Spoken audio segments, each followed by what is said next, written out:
Hello दोस्तों, कैसे हो? आपका स्वागत है तिरपान स्टडी सेंटर में। आज जो हम करने जा रहे हैं ज्योग्राफी के चैप्टर यानी ज्योग्राफी जो भूगोल है, ये अत्यंत महत्वपूर्ण चैप्टर होने वाला है क्योंकि इसमें हम भूगोल के विषय में बहुत ही विस्तार पूर्वक चर्चा करेंगे। चलिए देखते हैं हमारा आज टॉपिक क्या है।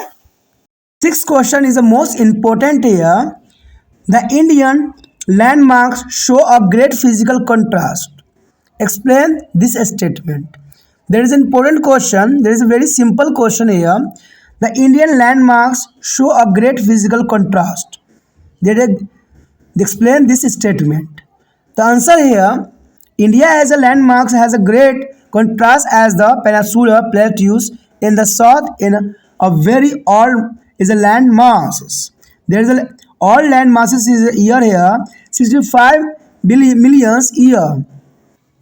Whereas the Himalaya in their northern are fairly new. The Himalaya in the northern are fairly new is about 25 million years. The old year 65 million years and new year about 25 million year. Tectonically, there is Himalaya and northern plan are is an unstable zone.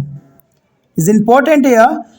Two land here is a formation is a very old landmarks is a 65 million years and the time period, and the Himalayas in northern is a fairly new is about 25 million years. Tectonic their Himalayas and northern plan are is an unstable zone, whereas the peninsular plateau is a very stable.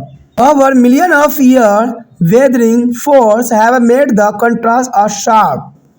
While the Himalayas are composed of sedimentary and metamorphic rock and a northern plain are made of deposit of aluminium. Their peninsular plateaus is made up of igneous and metamorphic rock. Whereas the Himalaya have a lofty peak and steep-sided valleys. The Deccan region has a gently rising of ranges and wild valleys. Thus, the Indian landmarks show a great physical contrast. There is a most important question and important answer here. And shortly, Indian landmarks is a two types. All landmarks is a 65 million year ago formation, and new year Himalaya is a formation of 25 million year ago. And tectonic, the Himalaya is a northern plan are unstable zone, and peninsular plateau is very stable. Over million of years, weathering force have made the contrast sharper, and Himalaya composed of sedimentary and metamorphic rock, and the northern plain are made of deposit aluminium, and the peninsular plateaus are made of igneous and metamorphic rock. Where the Himalaya have a softly peak and steep sadly valley, the Deccan regions are gently rising to range and wild valleys. Thus, the India is a landmark show as a great physical contrast. There is a most important question. यहाँ पर जो हमारे समक्ष आया है 6वां question, जो ये काफ़ी महत्वपूर्ण है। अगर इसकी महत्वपूर्णता को आपने अगर देखा ध्यान से तो ये आपको बहुत ही महत्वपूर्ण लगेगा और इस चैप्टर के अंतर्गत तो बहुत ही महत्वपूर्ण है ही है। कहते हैं भारतीय भूभाग में एक महान भौगोलिक विषमता दिखाई देती है, यानी भारतीय भूभाग में एक महान भौतिक विषमताएं दिखाई देती है। इस कथन की व्याख्या आपने करना कि आखिर भारतीय भूभाग में एक महान भौतिक विषमताएं कैसे दिख रही है और इसका क्या कारण है। तो यही क्वेश्चन का महत्व है और यही क्वेश्चन समझाने की कोशिश कर रहा है कि भारतीय भूभाग यानी भारतीय भूभाग क्षेत्र में एक महान भौतिक विषमताएं दिखाई देती है। तो इस कथन का जो है आपने सतर्थक सिद्ध करना है। तो क्वेश्चन मुश्किल नहीं है, कई बच्चों को तो क्वेश्चन ही समझ में नहीं आता है तो वो आंसर वो क्या याद करेंगे। इसलिए हमेशा याद रखना कि क्वेश्चन को आपको समझ में अच्छे से हो, क्वेश्चन के पकड़ अच्छे हो। तो यही यहाँ पर आंसर भी दर्शाने की कोशिश कर रहा है कि भारत के भूभाग में काफ़ी विषमताएँ हैं। तो इसमें जनरली सी बात में कोई इसमें दो राय नहीं है कि भारत के भूभाग में काफ़ी विशेषताएँ देखने को मिला है। कहीं ऊंची पर्वत श्रेणी है तो कहीं मैदान है तो कहीं वोल्केनिक्स है तो कहीं जो है आपको ठंडक है तो कहीं गर्मी है। तो भारत के भूभाग में काफ़ी विषमताएँ देखने को हमें मिलता है क्योंकि दक्षिण में पृथ्वी पठार बहुत पुरानी भूभाग है अगर हम बात करें दक्षिण में प्रायद्वीपीय पठार की, तो ये काफ़ी पुरानी है, और पुरानी इतनी कि आप गणना करना संभव नहीं, यानी 65 मिलियन वर्ष है। 65 मिलियन वर्ष कम नहीं होता है, ठीक है। तो ये जो यहाँ पर प्रायद्वीपीय पठार बहुत पुरानी भूभाग है, 65 मिलियन मापा जा सकता है। जबकि उत्तर में हिमालय काफ़ी नया है, यानी देखा जाए तो हिमालय का निर्माण बहुत साल पुराना नहीं है। हिमालय के तो कुछ ही समय पहले प्लेटों के कारण जो है निर्माण हुई है, और इसकी आकलन लगभग जो है 25 मिलियन वर्ष लगाई गई है। यानी हिमालय का निर्माण जो हुआ है वो 25 मिलियन वर्ष पहले हुआ है, जो कि काफ़ी नज़दीकी यहाँ मामला आ रहा है। तकनीकी रूप से हिमालय और उत्तरी मैदान अस्थिर है क्षेत्र है। यानी देखा जाए, अगर हम तकनीकी रूप में देखें तो तकनीकी रूप में देखने से ये पता लगता है कि हिमालय और उत्तरी मैदान अस्थिर क्षेत्र है, जबकि प्रायद्वीपीय पठार जो है बहुत स्थिर है। अब यहाँ कन्फ्यूज़न होगा, स्थिर और अस्थिर का मतलब क्या है।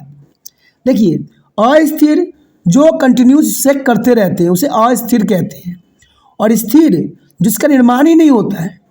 अगर हम देखें निर्माण के अंतर्गत, तो अस्थिर मतलब जो निर्माण कंटिन्यू चल ही रहा होता है, और स्थिर का मतलब होता है जो निर्माण होना बंद हो गया है। तो यही बात यहाँ क्वेश्चन बताता है कि जब प्रायद्वीपीय पठार बहुत स्थिर है, यानी ये अभी कोई एक्टिविटी करके नहीं दिखा रहा है। लाखों वर्षों में अपक्षय बलों ने इसके विपरीत को तेज कर दिया है, लेकिन देखा जाए तो लाखों वर्ष में, यानी समय के अंतराल में अपक्षय बलों ने इसकी जो है विपरीतों को काफ़ी तेज कर दिया है। और जबकि हिमालय तटछटी और कायांतरी चट्टानों में बना है।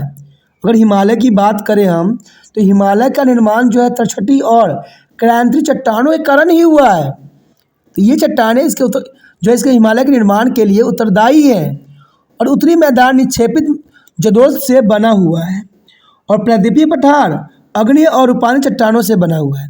देखिए, प्रायद्वीपीय पठार किससे बना हुआ है?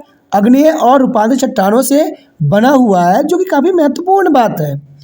जबकि हिमालय में ऊंची चोटी और खड़ी किनारे वाली घाटी भी पाई जाती है, यानी यहाँ पर वैली भी पाई जाती है, छोटी, खड़ी और लंबी लंबी। दक्कन क्षेत्र में धीरे धीरे उभरी हुई श्रेणी और चौड़ी घाटियाँ काफ़ी देखने को मिलता है। यानी दक्कन क्षेत्र में आप चले जाएं तो वहाँ पर आपको उभरी हुई श्रेणी और चौड़ी घाटियाँ देखने को मिल जाती है, और इस प्रकार भारतीय भूभाग में एक महान भौतिक विषमताएँ देखी जाती है। तो आप समझ गए होंगे कि एक महान भौतिक विषमताएँ क्या होती है। हमने यहाँ पर क्वेश्चन में हर क्षेत्र के विषय में कुछ नए जानने को हमें मिला। तो यही विषमताएँ हैं, कहते हैं हम विशेषताओं की बात कर रहे हैं, उनकी विषमताओं की बात कर रहे हैं कि भारत के भूभाग में काफ़ी विषमताएँ इन्हीं कारणों से है। कहीं किसी का निर्माण लाखों वर्ष लगे हैं, किसी की जो है कायांतरी चट्टानों से बने हुए हैं। तो कोई क्षेत्र को देखोगे तो बड़े बड़े यहाँ पर बेली पाई जाती है, कहीं कहीं चौड़ी घाटियाँ पाई जाती है। तो इतनी विषमताएँ सिर्फ भारत के भूभागों में ही देखने को मिल सकता है। और काफ़ी महत्वपूर्ण क्वेश्चन यहाँ पर ये रहता है, अगर आप इसको समझने की कोशिश अच्छे से करते हो तो समझ में भी आपको बहुत ही आसानी से आ जाएगा। ठीक है, अगर आपको ये क्वेश्चन अच्छा लगा तो लाइक शेयर सब्सक्राइब करना नहीं भूलना है। जितना हो सके इस वीडियो को अपने दोस्तों तक पहुंचाने में आपने त्रिपाण से उनका सहायता करना है। जितना हो सके इस वीडियो को शेयर करना है अपने दोस्तों के साथ। आपको मैं ये बात हमेशा इसलिए कहता रहता हूँ क्योंकि मैं जानता हूँ कि दूसरे की भलाई करने से आपका स्वयं का भी भलाई हो जाएगा, इसमें कोई दो राय नहीं है। ठीक है, अगर पहली बार वीडियो देख रहे थे तो चैनल को सब्सक्राइब करके जो है अपने मोबाइल में सेव कर लीजिए, जिससे कि आने वाला समय में आपको जो है 10वीं का भी नोटिफिकेशन मिले और आप जो है त्रिपाण नेशनल सेंटर के वीडियो को देख के समझ के अच्छे अंक प्राप्त कर सकें।